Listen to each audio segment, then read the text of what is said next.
প্রিয় দর্শক, আমাদের দেশের একজন জনপ্রিয় কণ্ঠশিল্পী তাহসান খান, তাকে নিয়ে একটি খবর মিডিয়াতে খুব ছড়াছড়ি করছে।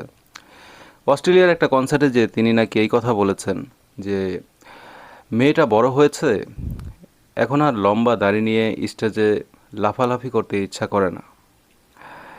আর সেখানে নাকি এই কথাও বলেছে যে এটাই তার শেষ কনসার্ট, এরপর আস্তে আস্তে তার মিউজিক লাইফটাকে গুটিয়ে নেবে। এখন সবাইকে হেল্প করি যে বলে দেন রিটায়ার্ড আর্টিস্ট শেষ।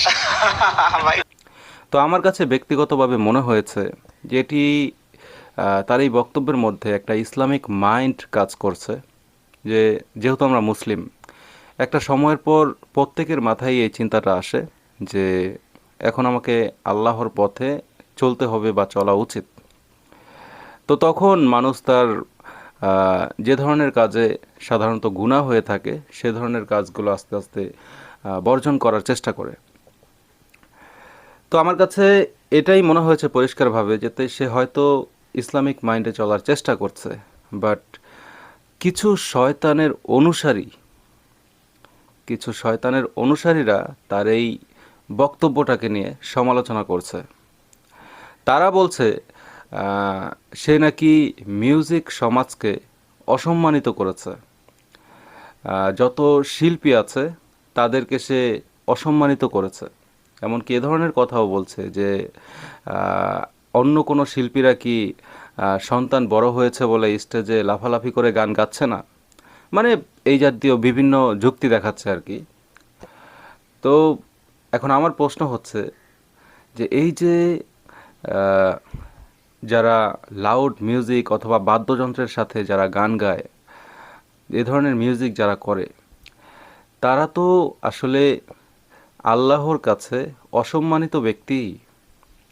কারণ যেহেতু আল্লাহ সুবহানাহু ওয়া তাআলা এই ধরনের বিষয়গুলোকে হারাম ঘোষণা করেছে, আল্লাহর রসুল সাল্লাল্লাহু আলাইহি সাল্লাম এই সমস্ত মিউজিকগুলোকে হারাম বলেছে, বাদ্যযন্ত্রকে হারাম বলেছে। তো সেই জায়গা থেকে আপনি নিজেকে সম্মানিত কিভাবে দাবি করেন?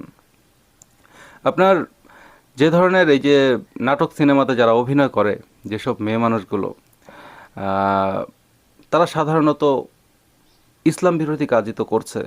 কারণ তারা পর্দায় থাকছে না, পরপুরুষের সাথে বিভিন্নভাবে তাদের মেলামেশা করতে হচ্ছে।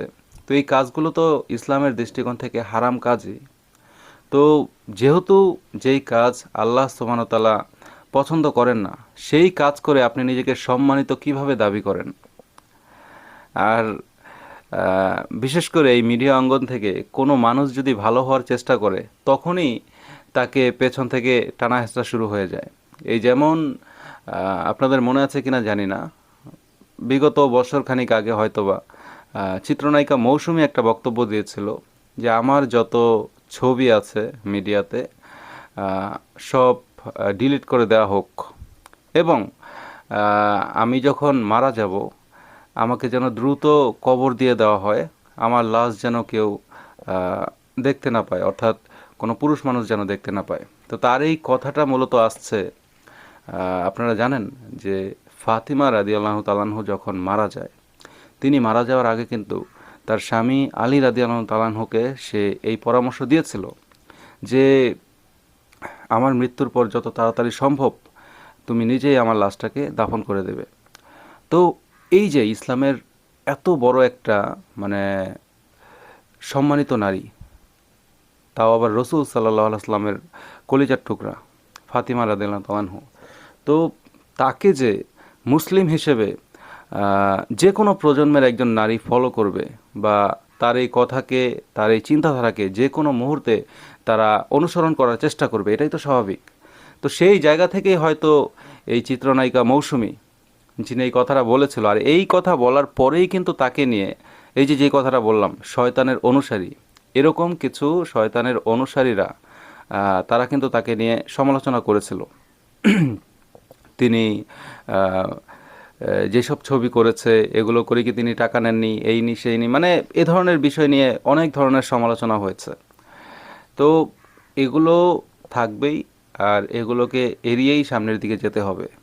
আর শয়তানের কাজই তো হচ্ছে ভালো কাজে বাধা দেওয়া। তো প্রিয় দর্শক, যদিও তাহসান ভাইয়ের এই বক্তব্যের কোনো ভিডিও আমি সরাসরি পাইনি বা দেখিনি, বাট তার এই খবরটা অনেক চ্যানেলেই ঘুরছে।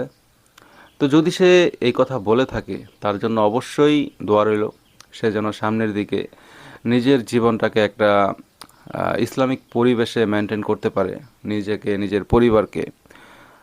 আর এটাই তো একটা মুসলমানের চাওয়া, যে আরেকজন মুসলিম ভাই, যে হয়তো আগে প্র্যাকটিসিয়ান মুসলিম ছিল না, বাট সে প্র্যাকটিসিয়ান মুসলিম হোক, সে ইসলামিক মাইন্ডে চলাফেরা করুক, এটাই তো একজন মুসলিমের কাছে আরেকজন মুসলিমের চাওয়া। আর এই জন্যই তো স্বাভাবিকভাবে আমাদের তাবলিগের ভাইয়েরা দাওয়াতি কাজ করে থাকে। তো যাই হোক, সকলে দোয়া করবেন। আর অবশ্যই সেই সব শয়তানের অনুসারীদেরকে নিয়ে কমেন্ট বক্সে কিছু বলে যাবেন। আজকের মতো এখানেই বিদায় নিচ্ছি। সকলে ভালো থাকবেন, সুস্থ থাকবেন। আল্লাহ হাফেজ। আসসালামু আলাইকুম রহমতুল্লাহ ওবরাকাতু।